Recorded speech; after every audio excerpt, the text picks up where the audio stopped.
Bonjour les amis de Radio Camino, au bord de l'océan au Finistère breton. Hier je suis arrivée à l'issue de 3 mois de marche. Alors est-ce qu'il faut du courage pour marcher 3 mois? Certains m'ont félicité et moi je voulais vous dire que non, tout au contraire, une marche de 3 mois, ça ne demande pas de courage et voici pourquoi.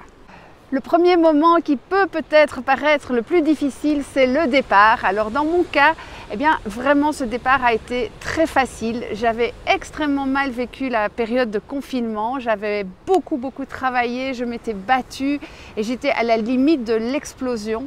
Donc cette porte de sortie qui a été le chemin, pour moi, c'était une libération. Et en plus, c'est un cadeau que je voulais me faire pour mes 50 ans. C'était m'offrir 3 mois de totale liberté. Donc pour le départ, selon moi, il n'y a pas eu besoin de courage. Au contraire, je suis partie dans la joie. Est-ce que j'ai eu peur en partant? Grâce au chemin de Saint-Jacques, j'ai appris à traverser la plupart des peurs que l'on rencontre quand on part comme ça en randonnée. Je vous avoue que pour ma part, je ne m'étais mis aucune pression et c'est vrai, même en partant, je ne savais pas où j'allais aller. Je ne m'étais pas fixé de but. Comme ça, je n'avais absolument pas peur d'échouer dans ce projet. Est-ce que j'ai eu du courage sur le plan physique? Franchement, marcher, c'est la nature de l'homme. Alors même si on a tous nos faiblesses, moi ce sont les genoux, on apprend à apprivoiser son corps. Mon secret, c'est toujours d'être dans la douceur, de faire des étapes très raisonnables, entre 15 et 25 km. Ne jamais forcer, ne jamais être dans des situations où je me fais mal. Et donc, oui, ça ne demande aucun courage de se lever et de marcher, bien au contraire, c'est juste un pur bonheur. Est-ce qu'il faut du courage par rapport à la solitude? Dans mon cas, franchement, j'aurais pu aller sur des chemins beaucoup plus fréquentés. J'ai choisi des chemins où il n'y a pas de voyageurs. Par contre, j'ai toujours traversé les villages et j'ai été à la rencontre des gens. Et les rencontres, même si elles n'ont pas été nombreuses, il y en a qui ont été magiques et que je n'oublierai jamais.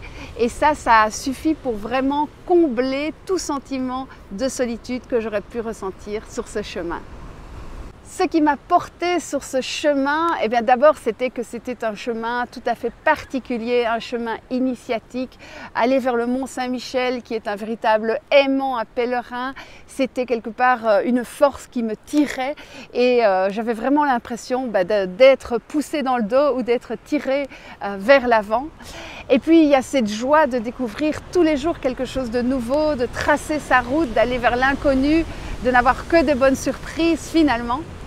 Et la troisième chose, c'est que j'avais vraiment besoin, une fois dans ma vie, d'accomplir un chemin complet, sans devoir tronçonner comme j'avais fait pour Saint-Jacques, mais aller jusqu'au bout et même jusqu'au Finistère.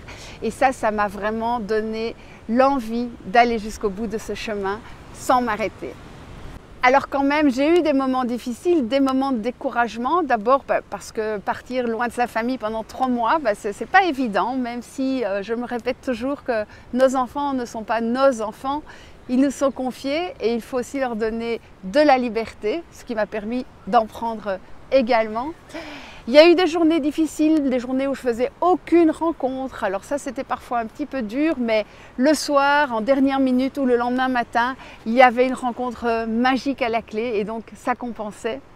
Il y a eu le changement de climat à partir du 12 août. Il y a eu vraiment un basculement vers l'automne qui a été un peu compliqué parce que j'aime l'été, cette liberté de pouvoir aller partout, dormir n'importe où, me laver dans les rivières. Et donc là, je suis sortie de ma zone de confort et j'ai dû m'adapter. Donc ça, ce sont 3 moments un peu plus compliqués.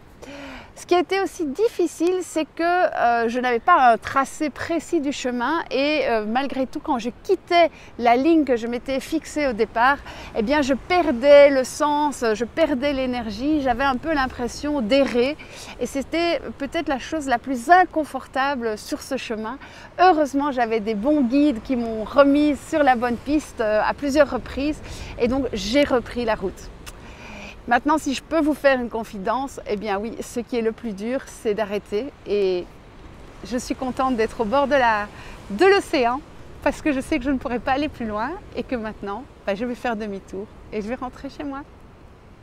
Bon, après cette petite séquence émotion, je crois que je vais aller boire un petit verre, sécher mes larmes retrouver le sourire. Et puis je vous dis à bientôt pour d'autres vidéos. Ciao!